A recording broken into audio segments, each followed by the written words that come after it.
పసుపు తాడు ఒకటే మహాభాగ్యమై బ్రతుకుతుంది పడతి పదే లోకమై.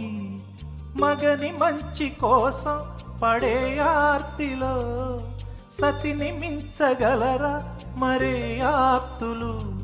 ఏ పూజ చేసినా ఏ నోము నోచినా ఏ స్వార్థము లేని త్యాగం భార్యగా రూపమే పొందగా. అపురూపమైనదమ్మ ఆడజన్మ, ఆ జన్మకు పరిపూర్ణత ఇల్లాలమ్మా.